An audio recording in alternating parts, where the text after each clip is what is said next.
Malandian ko. Tanggalin ko lang to para ma-check sige. natin. Haba na din ang hair mo, madam ah.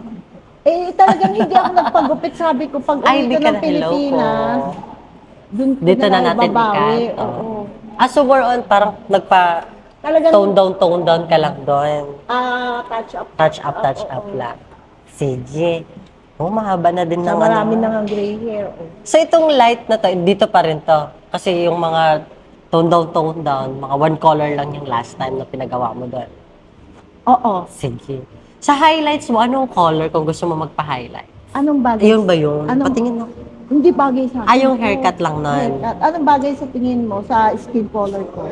Kung gusto mo, pwede tayong parang mga brown side lang, may pagka-ash brown. Or yung parang pa-caramel. Hindi, kaya, Parang ano ba pa-dark yung side milky? dyan.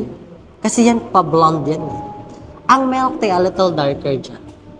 Bagay ba sa skin color? Bagay sa'yo. Dati nga, yun parang pa-blonde yun dati natin, naalala ko. Sige. Sige, pa-milk tea naman tayo para may pa-brown side effect yan.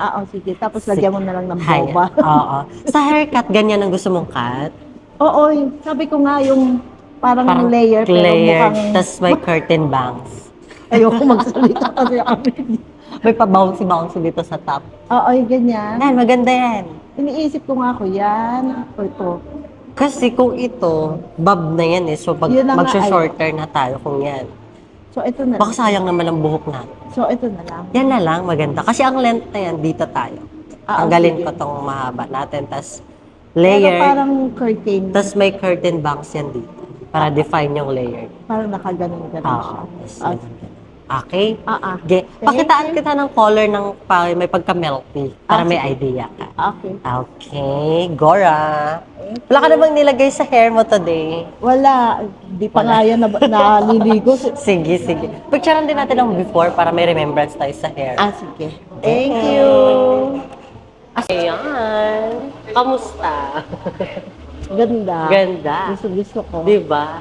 Balik alindog na naman tayo. Talaga ito lang pinunta ko from LA. Tapos after a year na naman ba? Baka... Depende. Depende. Baka December. December. So yan, kahit pahabain mo lang din ulit to, tapos pag medyo matagalan ka, toner na. Okay. Same lang din nung dati. Okay. Yan, so hindi na masyadong kita yung mga yung puti gray. natin. Yung haircut natin, okay lang naman. Gusto ko. Layer, tas curtain back. Gusto ko siya. Okay. Thank you so much. Thank you rin. At bumalik ka sa Oo naman. Diba? Highly recommended. Sige. Picture tayo. Sige. Continue mo lang yung hair mask tsaka sulfate free. Para maalagaan mo yung Okay. hair na. Tsaka kung meron kang purple shampoo, pwede mo ulit yung gamitin siguro once a week. Okay. Para ma-maintain mo lang yung ganitong tone. Okay. Okay, go.